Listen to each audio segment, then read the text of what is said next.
Camp Monticello, Arkansas. November 7th, 1943, 1400 hours. Sergeant Antonio Moretti stood in the mess hall line, hands trembling slightly as he held his tin plate. Around him, 438 Italian prisoners of war moved through the serving stations, their faces hollow from months of combat rations in North Africa, from the grinding defeat at Tunisia, from the long Atlantic crossing in the holds of Liberty ships where they'd rationed their hope as carefully as their water. The smell hit him first. Not the familiar odor of canned sardines and hardtack, not the metallic tang of processed meat that the Italian army called carne citata and the soldiers called dead donkey. This was something else. Garlic, tomato, oregano, basil, the scents of his grandmother's kitchen in Napoli, impossibly present here, 3,000 miles from home, behind the barbed wire of an enemy prison camp. If you're enjoying this deep dive into the story, hit the subscribe button and let us know in the comments from where in the world you are watching from today. The American corporal at the serving station, a young man, with red hair and freckles who couldn't have been more than 20, gestured with his ladle. "Step up, buddy." His Italian was terrible, but his meaning was clear. Moretti moved forward. The ladle dipped into an enormous pot and came up dripping with long strands of pasta in a rich red sauce. Real pasta, not the dry macaroni they'd mixed with canned tomatoes and pears in the African desert. Not the meager rations of 150 grams that his mother's last letter had described receiving in Naples. This was spaghetti al pomodoro, glistening with olive oil, fragrant with herbs, abundant enough to feed half his company back in Tunisia. The corporal dumped the pasta onto Moretti's plate without measuring, without counting, without rationing. Then came meatballs, 3 of them, each one the size of a baby's fist. Then bread, real white bread, soft and warm, with butter.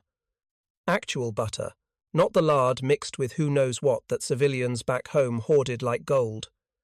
Then, fruit, fresh apples, coffee that smelled like coffee, milk, fresh milk. Moretti stood frozen, staring at his plate. Behind him, young Private Giuseppe Russo bumped into his back. "Sergente?" the boy whispered. "Is it poisoned?" Before Moretti could answer, another voice cut through the silence. Captain Lorenzo Benedetti, their company commander, who'd fought at El Alamein and watched his men starve on half rations while British tanks crushed their positions. Benedetti took the first bite, not quickly, not desperately, but deliberately. He chewed slowly, swallowed, looked at his men. "It's real," he said quietly. The mess hall exploded into controlled chaos. 400 men began to eat, some slowly, reverently, as if approaching communion. Others devoured their plates in minutes and stared at the serving line, disbelieving when the Americans gestured for them to take seconds. Seconds. The word itself felt like a lie. Back home, his mother divided 1 potato among 4 people for dinner. His sister Maria had written that the bread ration in Naples was 100 grams per day now, and the bread itself was mixed with sawdust and chaff to make it stretch. And here, the enemy served seconds. Moretti ate slowly, forcing himself to taste each bite. The pasta was perfectly cooked, al dente, just firm enough, the way his grandmother made it on Sundays before the war. The sauce was simple but correct. San Marzano tomatoes, he thought, or something close to them. Garlic, not too much. Basil, fresh. Salt, the kind of salt you could taste, not the brown stuff his mother described boiling from railway tracks, straining through cloth to remove the iron and debris. The meatballs were impossibly tender. Real beef, seasoned with herbs and breadcrumbs, nothing like the stringy processed meat that came in Italian army rations. He cut one open with his fork and watched steam rise from the center. Across from him, Russo had tears streaming down his thin face as he ate, making no sound, just crying silently into his spaghetti. "Madonna Santissima," someone whispered. "Holy Mary, Mother of God." If you're enjoying this deep dive into the story, hit the subscribe button and let us know in the comments from where in the world you are watching from today. Moretti's hands were shaking now. Not from hunger, though he was hungry, not from fear, though he'd been afraid every day since Tunisia. From something else, from the slow, terrible realization that everything he'd been taught about the enemy might have been a lie, he thought about the lessons, the speeches. Il Duce standing on his balcony in Rome, telling them that Americans were soft, weak, obsessed with comfort and luxury, while Italy embraced sacrifice and strength, that the enemy's abundance proved their decadence, their lack of discipline, their moral inferiority. That hardship made Germans and Italians superior, that suffering was noble, that deprivation built character. But what kind of enemy fed there? Prisoners better than Italy fed its own soldiers? What kind of weakness provided fresh bread and real meat to men who'd just tried to kill them? What did it mean when the losing side ate better than the winning side ever had? The questions spiraled through Moretti's mind as he finished his plate. He looked around the mess hall. The American soldiers serving the food looked bored. Not proud, not generous, just doing their job. This abundance wasn't special treatment. This was normal. This was what they ate every day. The waste bins at the end of the serving line held half-eaten pieces of bread, discarded apple cores, food thrown away because there was too much of it. Food that would have kept his family alive for a week, tossed out like garbage because Americans had so much they could afford to waste it. Captain Benedetti caught his eye across the table. The older man's face was carefully neutral, but Moretti could see the same terrible knowledge there. They were officers. They'd believed in the cause. They'd taught the younger soldiers about sacrifice and duty, and the glory of fascism. And now they sat in an enemy prison camp, eating better food than they'd had in years, while their families back home starved. Moretti followed Benedetti outside. The captain walked to the edge of the compound, near the fence, and lit a cigarette. Italian tobacco, from the packet the Americans had issued them yesterday. Good tobacco, better than what officers got back home. He offered the pack to Moretti. They smoked in silence for a long moment. Then Benedetti spoke, his voice low and careful. My wife wrote me, just before we were captured. She said the flour ration in Rome was so small she could barely make bread twice a week. She was mixing it with ground chickpeas to make it last. Moretti nodded. He'd received similar letters. Everyone had. I fought at El Alamein, Benedetti continued, staring at the fence. We had pasta maybe once a week, if we were lucky. Mostly canned. Fish and hardtack. The Germans got better rations than we did. Our own allies fed us like dogs while we fought for them. Sir, Moretti said quietly, what does this mean? Benedetti took a long drag on his cigarette. It means, Sergente, that we need to think very carefully about what we say in the barracks tonight. There are men here who still believe. Fascists. True believers. They'll call this American propaganda. They'll say it's a trick, that they're trying to make us soft, make us forget our duty. But it's not a trick, Moretti said. This is just how they eat. Every day.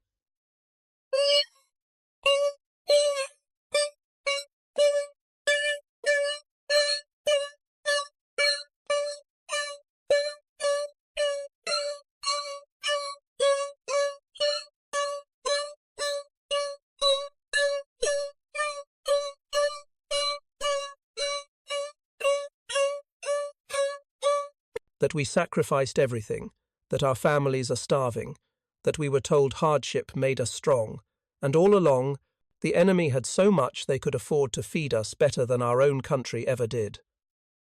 Through the mess hall windows, Moretti could see the American soldiers cleaning up, scraping, leftover food into waste bins, stacking dirty plates. So much food wasted. So much abundance that they didn't even need to think about it. He thought about his mother in Naples, carefully dividing one potato 4 ways, his sister writing about eating grass and weeds to fill her stomach, his nieces who'd never tasted real butter, only the ersatz lard cut with who knows what that the government called burro di guerra, war butter. Sir, Moretti said slowly, if they can feed us like this, prisoners, enemies, and our own country cannot feed its civilians basic rations, what were we fighting for? Benedetti didn't answer for a long time. When he spoke, his voice was barely audible.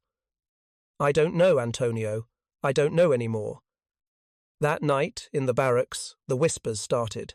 Some men praised the meal, thanked God for delivering them to this strange abundance.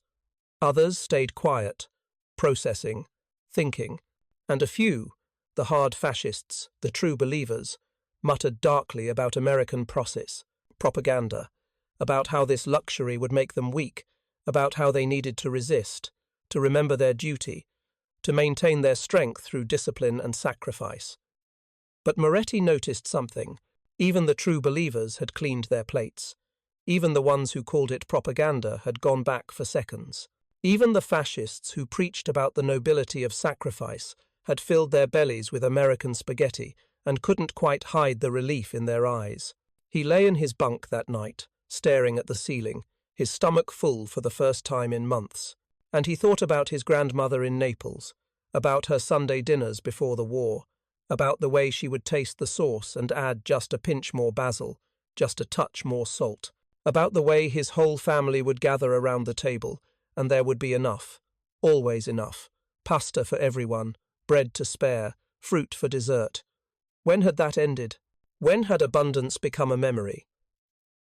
When had enough become impossible? He thought about Mussolini's speeches, the battle for grain, the campaign to make Italy self-sufficient, the posters showing happy families eating rice instead of pasta because Il Duce said rice was healthier, more patriotic, easier to grow in Italy, the propaganda that called wheat pasta foreign, decadent, a sign of weakness. He remembered believing those posters, teaching those lessons to younger soldiers, explaining that sacrifice made them stronger, that Americans were soft because they needed their comforts. But his grandmother had made pasta long before Mussolini. Pasta wasn't American decadence, it was Italian tradition, and now the Americans made it better than his country had in years. Camp Monticello, Arkansas, November 8, 1943, 0600 hours. Breakfast was served at 0700. Moretti stood in line again, plate in hand, bracing himself. Yesterday could have been an aberration, a welcome meal to ease the transition, to be followed by the kind of meagre rations prisoners should expect. But when he reached the serving station, the same abundance greeted him. Oatmeal, rich and hot, with brown sugar and milk. Bacon, eggs, scrambled, generous portions. Toast with butter and jam. Coffee. Fresh fruit. Russo, standing behind him, made a small sound. Not quite a laugh, not quite a sob. "Again?" the boy whispered. "Again," Moretti confirmed. They ate. Around them, the mess hall filled with the sounds of men eating. Not the desperate, silent consumption of the starving, but something closer to normal. Men talked between bites. Some even smiled. The Americans serving the food looked as bored as they had yesterday, which somehow made it worse. This wasn't charity. This wasn't propaganda. This was just Tuesday. After breakfast, they assembled for work assignments. An American officer, Lieutenant Miller, addressed them through an interpreter. "Gentlemen," the interpreter translated, "today you'll be assigned to work details. Most of you will go to local farms. The harvest is behind schedule.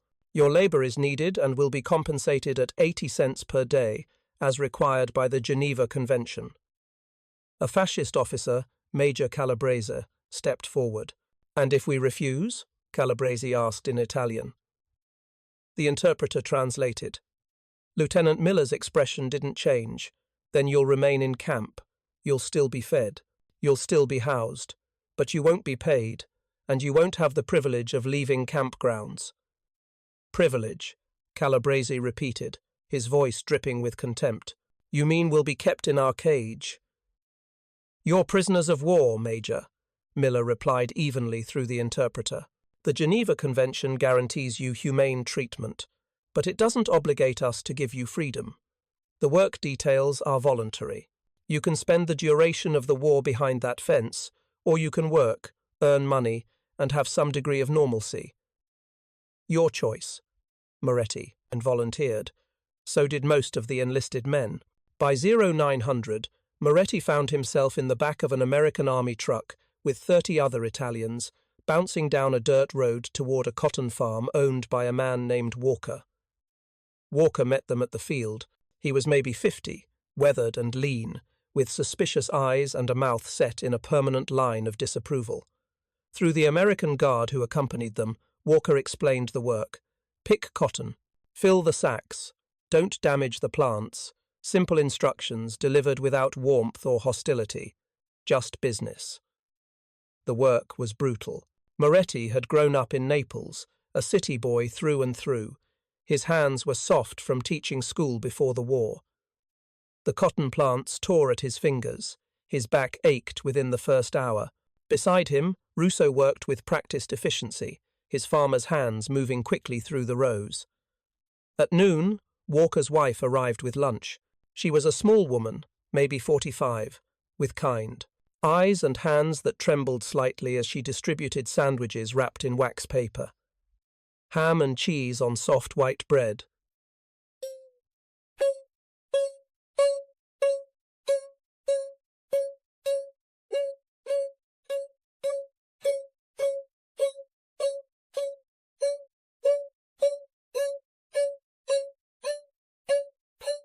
She didn't meet their eyes as she handed out the food, but Moretti saw her swallow hard, saw her blink back something that might have been tears. Walker had mentioned, through the guard, that his son was overseas, fighting in Europe, fighting men who looked like the ones now picking his cotton. Moretti took his sandwich and found a spot under a tree. He unwrapped the wax paper slowly, reverently. The bread was impossibly soft. The ham was thick and pink and tender. The cheese was sharp and rich. He took a bite and had to close his eyes. How many months since he'd eaten a sandwich like this? How many years since this kind of food had been normal, unremarkable, just lunch? Russo sat beside him, devouring his sandwich in 4 huge bites. Madonna, the boy breathed, staring at the empty wax paper. Madonna Santissima. Around them, the other prisoners ate in varying degrees of silence and awe. Some men cried, some laughed, some ate mechanically, as if afraid that showing too much emotion would break the spell. The American guard stood apart, smoking a cigarette, watching them with an expression Moretti couldn't quite read. Not contempt, not pity, something else, maybe just weariness. They returned to the cotton field, working through the afternoon. Walker watched them from the shade of his truck. He didn't speak much, but Moretti caught him staring sometimes, his face unreadable. What did he see when he looked at them? Enemy soldiers? Men who'd fought against his country? Or just workers, doing a job, far from home, and grateful for the sandwich his wife had made? By the time the trucks came to collect them at 1700 hours, Moretti's hands were raw and bleeding. His back screamed with every movement, but he'd filled his sack, done his work, earned his 80 cents.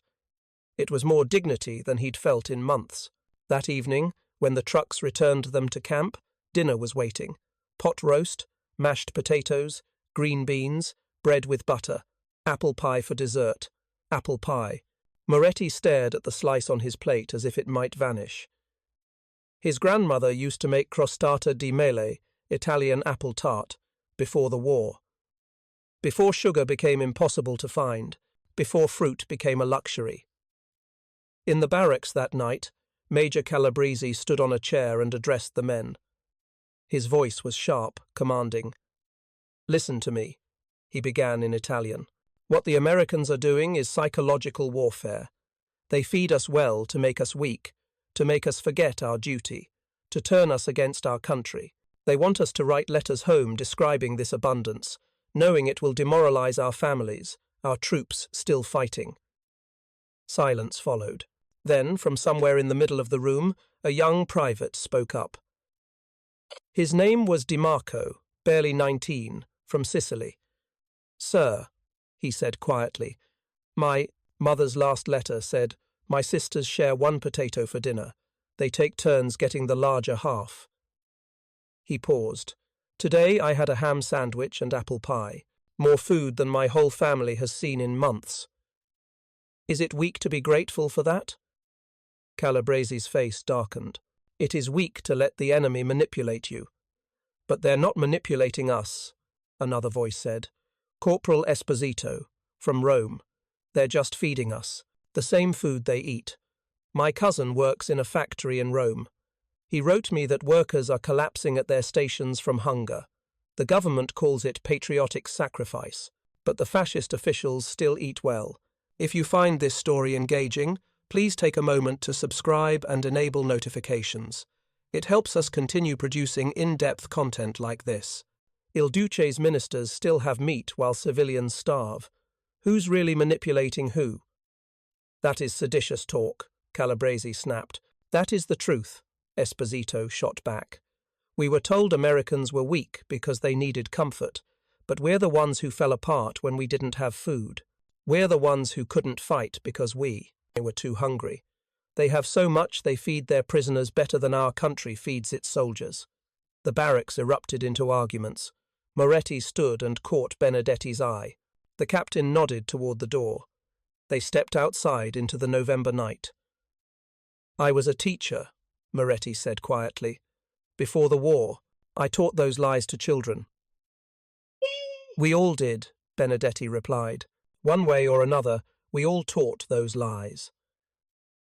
If you find this story engaging, please take a moment to subscribe and enable notifications. It helps us continue producing in-depth content like this. The weeks fell into rhythm. November became December. The work details continued, and every day, 3 times a day, he ate meals that would have made his family weep with envy. The letters from home grew worse. His mother wrote that the bread ration in Naples had been cut again, 100 grams per day now, and the bread itself was barely recognizable. They were mixing flour with ground chestnuts, with cornmeal, with anything that could add bulk. Meat was a memory. Olive oil was impossible. His sister Maria described making soup from wild greens and water, calling it a feast when they found an onion to add. And Moretti couldn't write back the truth. The American censors checked every letter, but even without that, how could he tell his mother about the abundance?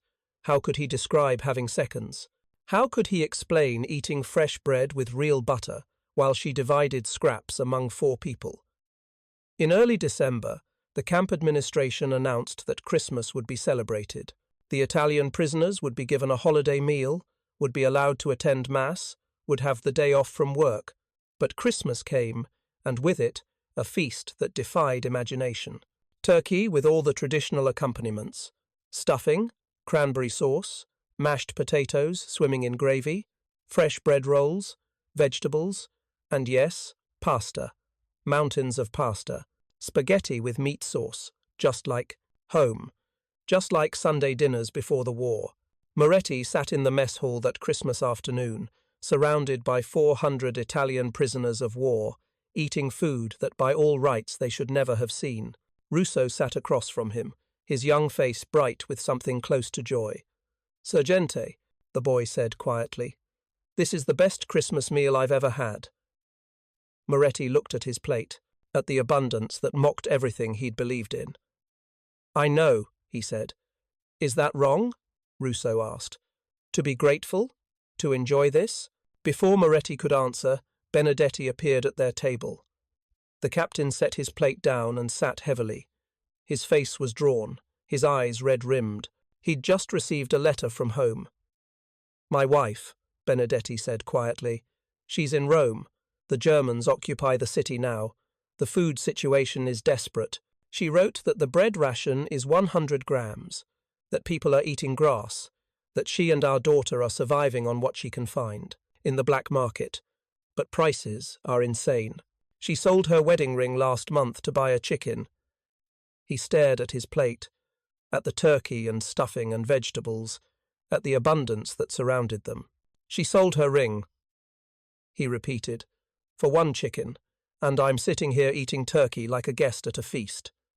January 1944 brought news that changed everything. Italy had surrendered in September, but the implications were still rippling through the prisoner camps. On October 13th, 1943, the Badoglio government had declared war on Germany. Italy was now, officially, a co-belligerent with the Allies. The status of the 51,000 Italian prisoners in American camps had entered a legal and moral grey zone. At Camp Monticello, Major Williams called an assembly. "Gentlemen," the interpreter translated, "your country has joined the Allied cause. Germany is now your enemy as much as ours. The United States Army is offering a new program called the Italian Service Units. Those who volunteer will sign a statement of loyalty to the Badoglio government. You will perform non-combat duties for the United States military. You will be paid $24 per month. You will be issued American uniforms with Italian insignia. You will have increased freedom of movement. And, most importantly, you will be contributing to the defeat of Nazi Germany, which now occupies your homeland." The compound erupted into noise. Williams waited for silence, then continued. "This is voluntary. Those who refuse will be relocated to isolated camps. You will remain prisoners, treated according to the Geneva Convention, but you will not have the privileges afforded to service unit members. Think carefully. Discuss among yourselves. We will begin accepting volunteers in 3 days." That night, Calabrese stood on his chair again, his voice sharp with rage. "They want to make us traitors. They want us to renounce our country, to serve the enemy, to become collaborators. Any man who signs that paper spits on Italy, on Il Duce, on every Italian soldier still fighting." "Il Duce is under arrest," someone shouted back. The king dismissed him.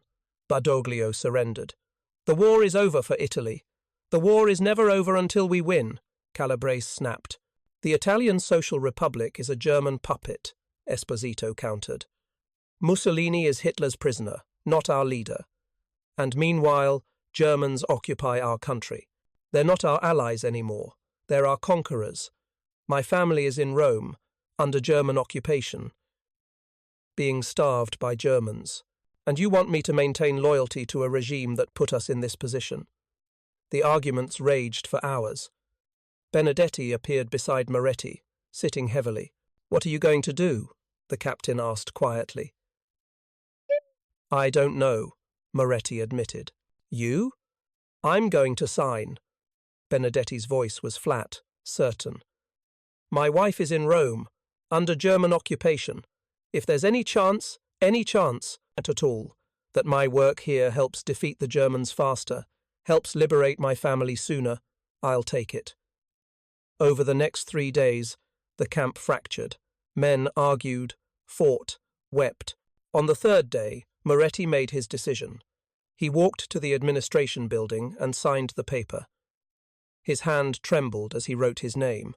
Sergeant Antonio Moretti, agreeing to serve in the Italian service units, renouncing the fascist regime, pledging loyalty to the Badoglio government and, by extension, to the Allied cause. The American officer processing his paperwork handed him a new uniform, American Army issue, olive drab, with an Italy patch on the left sleeve. It felt strange, heavy, real. He was still a prisoner, technically, but something had shifted. He'd chosen a side, made a decision based not on propaganda or orders or ideology, but on what he believed was right. Out of the 438 Italian prisoners at Camp Monticello, 372 signed up for the Italian service units. 66 refused, Calabrese among them. They were transferred 2 weeks later to an isolated camp in Texas. Moretti watched the trucks carry them away and felt nothing. No guilt, no regret, just relief. The Italian service units changed everything. The work was the same, farm labor and infrastructure maintenance, but the context was different. They weren't prisoners being forced to work. They were volunteers contributing to the war effort. It was a subtle distinction, but it mattered. They wore American uniforms. They had freedom to move around their work sites without guards. Some camps even allowed them supervised trips to nearby towns. The pay made a difference too, $24 per month. Moretti saved most of it, hoping to send money home somehow, though getting funds into occupied Italy was nearly impossible. Others spent it at the camp commissary. Cigarettes, candy, writing paper, Small luxuries that felt enormous after years of deprivation. In February, Moretti's unit was transferred to Boston, to the port of embarkation. They would load cargo ships bound for Europe, supplies for the troops fighting in Italy, fighting to liberate their homeland from German occupation. The irony wasn't lost on him. Italian soldiers, captured in North Africa, now working to supply American soldiers fighting in Italy. Boston was different from Arkansas, urban, industrial, and home to tens of thousands of Italian Americans. The first Sunday they were given liberty, supervised but real. Moretti and a group of others were allowed to attend Mass at a local Catholic church. The parish was predominantly Italian, first- and second-generation immigrants. After Mass, an elderly woman approached Moretti. She was small, bent with age, but her eyes were bright. She spoke to him in the Neapolitan dialect. "You're from Naples," she said. "Not a question. A statement." "Yes, Signora," Moretti replied, surprised. "My son," she said, tears forming in her eyes. "My son is there, in Naples. I haven't heard from him in months, since the Germans came." She reached into her purse and pulled out a handkerchief wrapped around something. She pressed it into Moretti's hand. "Please, take this. For you boys. I know you're prisoners. I know you fought against America. But you're still Italian. You're still someone's son." Moretti unwrapped the handkerchief. Inside were homemade cookies. Biscotti, the kind his grandmother used to make. The smell alone nearly broke him. "Signora," he managed, "I can't. This is too much." "You can, and you will," she said firmly. "My son is your age. If he's a prisoner somewhere, I hope someone gives him cookies. It's the least I can do." She walked away before he could protest further. Moretti stood there, holding the cookies, feeling the weight of her kindness like a stone in his chest. That night, sharing the cookies in the barracks, Russo said quietly, "Why would they?" Benedetti replied, "We're Italian." "So are they. The fact that we were on different sides of an ocean doesn't change blood. But we fought against America," DiMarco protested. "We were the enemy." "We were soldiers following orders," Benedetti corrected. "They understand that. Their sons are soldiers following orders too. And now Germany occupies Italy, and we're all on the same side, trying to free the homeland." The months blurred together. Winter became spring, spring became summer. The Italian service units worked long hours at the Boston port of embarkation. They loaded ammunition, medical supplies, vehicle parts, food rations, everything needed to keep an army functioning. The work was hard, physical, dangerous at times. Crates were heavy, chains could slip, ships were unforgiving environments, but they were paid, they were fed, and they were doing something that mattered. Every crate they loaded, every ship they helped prepare, brought liberation one day closer for Italy. It gave the work meaning beyond survival. Moretti developed a rhythm: wake at 0530, breakfast at 0600, work from 0700 to 1700 with a lunch break, dinner, evening in the barracks, letters home when he could. Sleep. Repeat. It was monotonous, but it was stable. And after years of war and chaos, stability felt like luxury. In June 1944, Rome fell to the Allies. Benedetti wept openly when he heard. His wife and daughter were free. "They're alive," he told Moretti, his voice shaking. Anna wrote, "They survived. They're thin," she says. "The children have rickets from malnutrition." "They're alive. The Americans are distributing food, real food."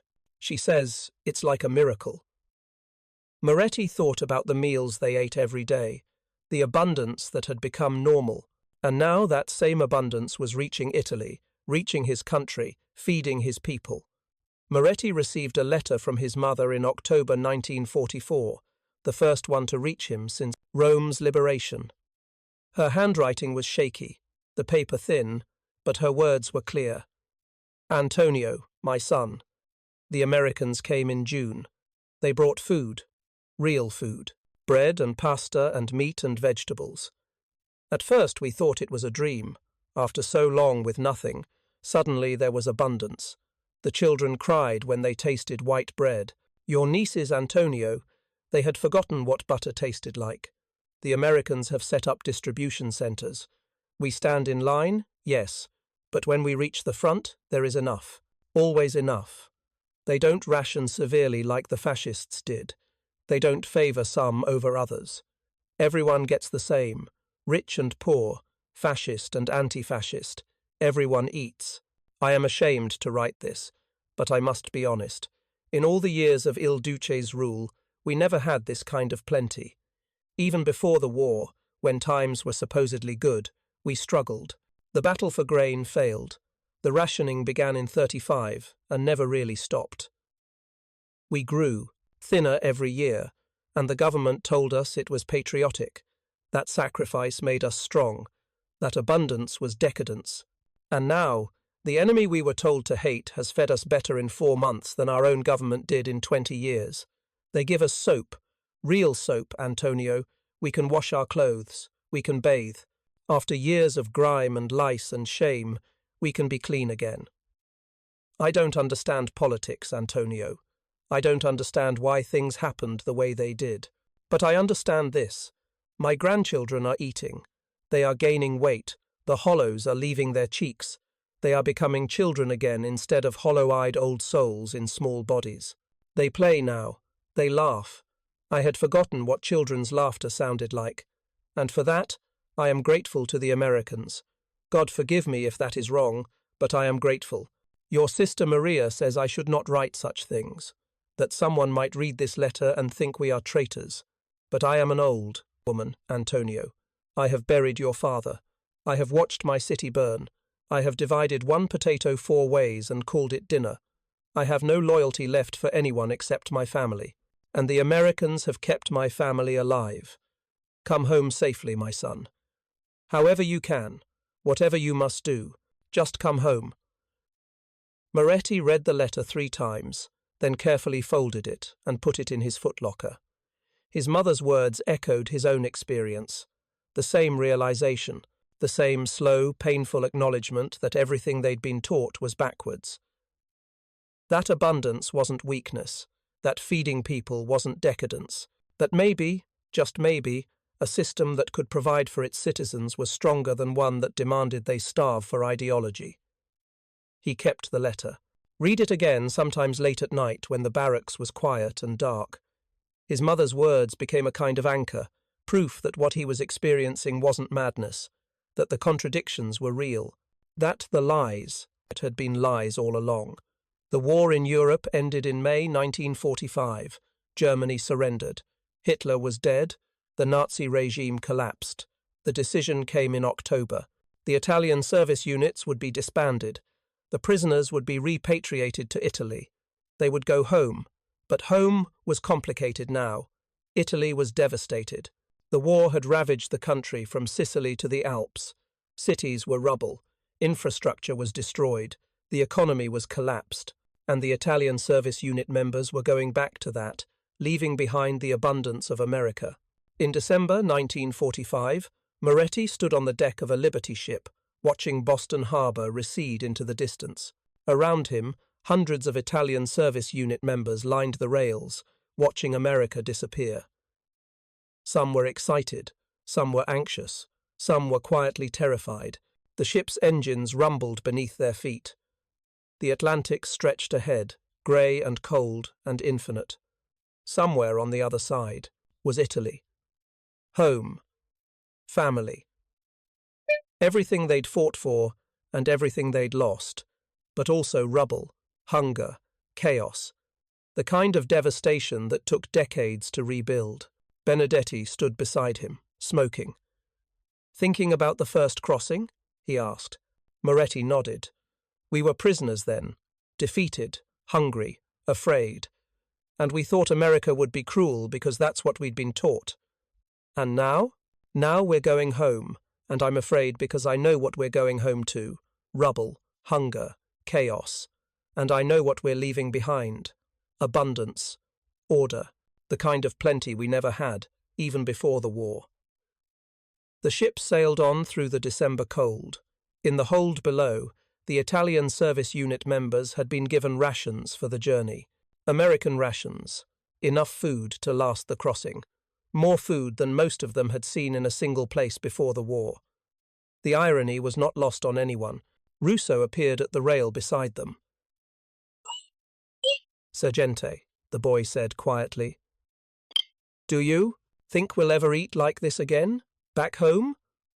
Moretti thought about the question, about Italy devastated by war, about an economy in ruins, about farmland destroyed and factories bombed and infrastructure collapsed, about millions of people displaced, homeless, starving. It would take years, decades maybe, to rebuild what had been lost. "Eventually," he said finally. "Not tomorrow, not next year, but eventually, we'll rebuild. We'll make it better than it was. We have to. The alternative is unthinkable." "Do you think it was worth it?" Russo asked. "The war? The sacrifice? All of it?" Moretti thought about the question, about his classroom in Naples, full of bright-eyed students who believed in Il Duce's promises, about the propaganda that painted suffering as virtue, about the 20 years of fascist rule that had left Italy weaker, poorer, more divided than it had been before, about his time as a prisoner, eating American food, learning that everything he'd believed was a lie. "No," he said finally. "It wasn't worth it. None of it was worth it. We sacrificed everything for nothing, for lies, for a regime that couldn't even feed its own people while telling them hunger made them strong." "Then what do we do now?" Russo pressed. "We rebuild," Benedetti said quietly. "We go home. We tell the truth. We make sure this never happens again. We make sure the next generation knows that abundance isn't weakness, that feeding people isn't decadence, that strength comes from taking care of your citizens, not from starving them in the name of ideology." Italy, January 1946. Moretti stood on the deck as the ship entered Napoli harbour, the city he'd left 4 years ago, full of confidence and belief in the cause, the city that now lay before him, broken and scarred and struggling to survive. The damage was worse than he'd imagined. The harbour installations were wrecked. Sunken ships listed in the water, their masts jutting at crazy angles like broken fingers, reaching for the sky.